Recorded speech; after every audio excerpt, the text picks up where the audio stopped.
Good evening, and welcome to Town of Perdition. This is Angel's Tale, Chapter 7, Lost Time. Riona's body went completely rigid as the figure rounded the corner. Hazel eyes, a gentle smile, and short auburn hair. It was her down to a T. "Kelly," the woman said softly. Riona's eyes widened. It couldn't be her. She knew she was dreaming. Riona was speechless as the figure took a few tentative steps forward. Riona raised her rifle suddenly. Vanessa held up her hands to show she wasn't a threat. "Not another step closer," she hissed at the figure. She thought about alerting the others, but what good would that really do? Her eyes burned bright as she looked down the barrel of her rifle at Vanessa. "Easy, Kelly," she soothed. Riona glared daggers at her. "Stop calling me that. You're not her. You're just some fucking fae using her face." Vanessa winced from Riona's ire. "Remember how we met at Fob Lightning? We both got yelled at by some officer for standing with our hands in our pockets. Remember, we were on watch together that day." Riona's eyes widened. She lowered her rifle. It finally dawned on her. Fae don't impersonate the dead. Even they have a moral compass. Riona couldn't believe it. It was one thing to see Vanessa in her dreams, but this was something entirely new. Tears began to well up in her eyes. Her exterior began to break away. She gritted her teeth as she attempted to keep her emotions under control. "How?" she asked in a quiet voice. Vanessa gave her a sad smile and walked closer to her. She sat down next to the Wayfinder. The younger woman draped an arm around Riona's shoulder. Riona sniffled and wiped her eyes. She subconsciously leaned into the gesture. "I've been with you for a long time." Riona looked over at Vanessa with a confused expression. "So that means..." Vanessa nodded her statement. "Yes, even before the lights. But the wards, how are you able to even be here?" Vanessa chuckles lightly. "I don't have all the answers, Kelly. Still ask a lot of questions, I see." Riona rolled her eyes. "It kept me alive so far." Vanessa nodded with a soft smile. "That it has." A long silence descended upon them as they simply enjoyed each other's company. They both stared at the flickering flames of the fireplace. Riona turned to look at Vanessa, but she only saw an empty space where she once was. "I'll see you soon, Kelly." Her voice echoed in the air, leaving Riona to her thoughts. Riona closed her eyes and ran her fingers through her long black hair. Memories of her younger self began to fill her mind. She remembered the friends she left behind. Her nose was filled with the unmistakable stench of diesel and gunpowder. The woman's ears began to ring. She gritted her teeth as she tightened her grip on her hair. Despite her senses being overloaded, she could still make out soft footsteps from the other side of the room. She opened her eyes to see the ghostly form of Lilia. The little girl's teeth chattered and her body was shivering. Riona took a deep breath as she tried to clear her mind. "Are you cold?" she asked the child. The spirit nodded in response. Riona patted the spot next to her. "Come sit by the fire." Her dress flowed as she strode over and sat down next to the Wayfinder. The two sat in silence for a few moments. "Better?" she asked Lilia, who nodded in response as she warmed her translucent hands by the fire. The child soon drifted off to sleep, or what she assumed to be sleep, her head resting on Riona's shoulder. The young woman draped her poncho liner over her little girl as she kept an eye on the cameras. Hours passed as the sun began to rise above the horizon. Nat's watch began to beep as the time neared 6. The gray-haired woman grumbled as she got out of her hammock. She groggily walked into the room with a kettle in hand. She gave Riona a quick good morning as she put the kettle on the boil. Riona glanced at where Lilia was once sitting to only see her poncho liner on the ground. "Anything happen?" she asked the wayfinder. Riona shook her head. "Nothing worth mentioning. It's been pretty quiet." She thought for a moment. "Too quiet," she added. Nat nodded in agreement. "We can worry about that after everyone else has some caffeine in them." Riona snorted as she watched Nat chug a can of Monster. "Need me go wake up the others?" Nat shook her head as she opened up a bag of jerky. The other two wayfinders eventually sauntered into the room as they went through their own morning rituals. Farron sat huddled by the fire with a cup of coffee clasped in her left hands. Alan sat on the couch organizing some things in his pack. Riona folded her poncho liner as Farron looked up at Nat. "So, what's the plan today?" "We'll drive into town, see if we can locate its lair. Nightwings like to nest in abandoned buildings, so keep on your toes. Remember, it hates the light, so take these." The escort opened up her bag to reveal a couple of angled flashlights. Each wayfinder took one, clipped it on. Riona didn't need to worry about the dark as much, but after a last encounter, it couldn't hurt to have the upper hand. "And if we see it?" Alan asked as he zipped up his pack. Nat looks over at him with her soulless eyes. "Don't try to take it on alone. If we engage it, try to use H rounds or AP rounds, if you got them. Those work better." With that, the fire team got geared up. They got on their ATVs and hit the road. Within 15 minutes, they neared the once thriving town of Winthrop.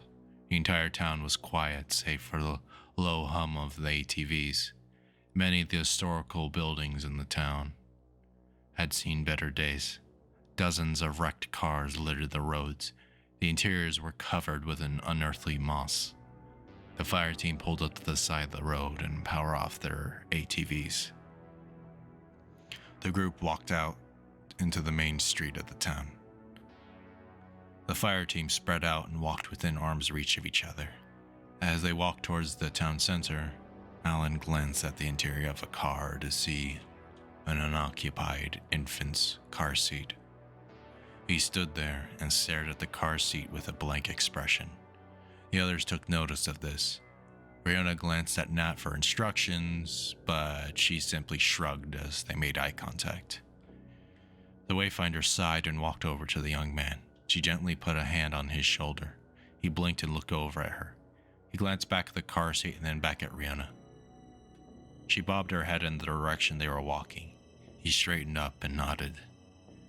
They continued forward without incident. Each one in the fire team kept their heads on a swivel. Most of the buildings were no longer standing. Many of the roofs had caved in despite it only being a few years since the lights appeared. They soon reached the desolate town center. A large foreboding church with broken windows stood in front of them, one of the few buildings in town with the roof still intact. Nat looked over to the rest of the wayfinders. "Let's go take a look. Angel, you're on point." Riona nodded as she readied her shield. They made their way over to the church's main doors. Farron tried the knob on the heavy wooden doors. She sighed and reached into her boot and pulled out a lockpick and started to pick the door open. With an audible click, the door was unlocked. With their weapons held up low ready, they marched inside.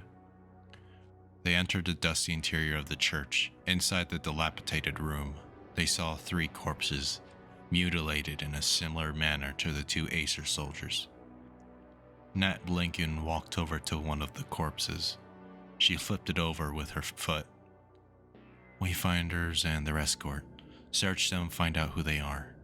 Nat pulled security as the others searched the bodies. Riona sighed and kneeled down. She searched the pockets of the brutalized young man. She easily found a worn cloth wallet. Riona opened it and took out a driver's license that expired 5 years ago. She glanced at the name accompanying it, Alex Sterling. She peered at the handsome, smiling man in the picture, a stark contrast to the unidentifiable mess he became in death. She took out a small pocket camera and took a picture of his ID and his body. She sighed and looked up at Nat as she was fiddling with the fallen escort's paperwork. Anything? Nat's dimly glowing eyes focused on Rihanna. Well, they went missing a few days ago. Had a contract for finding them on my to-do list. Guess I can cross that one off. I thought the military doesn't investigate disappearances that involve the hazard zone. Nat nodded to Rihanna's statement. They don't unless the escort has something that they want back. And that is classified. Nat replied shortly. Rihanna rolled her eyes. Figures. Alan pipes up as he was digging through one of the fallen Wayfinder's backpacks. All that aside, what do you think maimed them? Probably that fucking bat, Farron answered as her ears twitched. Nat nodded in agreement to her statement. How come their body's still intact? I mean, when scavengers eat them? Who knows, but seems to be collecting trophies. It carried them here and dropped them through that hole in the roof. Rihanna pointed at the hole in the ceiling, letting additional sunlight through. Farron stood up and notched an arrow to her bowstring. It must be close. Let's check the upstairs then, Nat added as she motioned the others to follow her into the next room. Nat led the way this time, with her submachine gun held at the ready. A flight of stairs greeted them as they entered the room. Farron stopped dead in her tracks as she was walking in front of Rihanna. The Wayfinder behind her nearly ran into her. What is it? Rihanna asked as Farron's canine ears twitched to focus on what she heard. I hear something breathing up there. Nat looked over at Farron. It's up there then. Load H rounds if you have them. Rihanna nodded and ejected her current magazine and cleared the barrel. Rihanna loaded another magazine containing the hazardite rounds. Following this, the armored Wayfinder unloaded the HE round from her grenade launcher and loaded a 40mm buckshot shell. Nat glanced at the others as she flipped off the safety of her submachine gun. Everybody ready? They all nodded. You sure you don't want me to take point for this? Rihanna asked the escort. I don't really care. It's up to you. Rihanna shrugged and took the lead up the flight of stairs. The shadows on the walls lengthened as they ascended the stairway. As they came to the top of the stairs to a closed door, they heard it. A low, steady rhythm of breathing. It reverberated off the faded plastered walls. The group carefully stacked up to the wooden door. The darkness soon settled in around them. Rihanna held up a flashbang from her belt and looked at Nat for permission to use it. Nat shook her head to her silent request. Farron crouched down by the doorknob with her pistol in hand. With her free hand, she tried the door. She looked up to Rihanna and gave her a thumbs up. It was open. Rihanna nodded and pulled down the visor for her riot helmet. Without a word, they breached the room. The room was in complete darkness. The breathing had ceased as they entered the room. A pit formed in Rihanna's stomach as she looked around for any signs of the beast. She saw old toys and children's books littering the floor. Each of the windows had been boarded up from the outside world. Each of the Wayfinders switched on their provided flashlight. There was nothing but old memories here. But then Rihanna looked up. Her heart went to her throat. A massive, bat-shaped creature hangs upside down from the rafters. Before Rihanna could warn them, a loud screech cut the silence in the room. It unfurled its wings and bared its teeth. The Nightwing hopped from its upside-down position to be upright.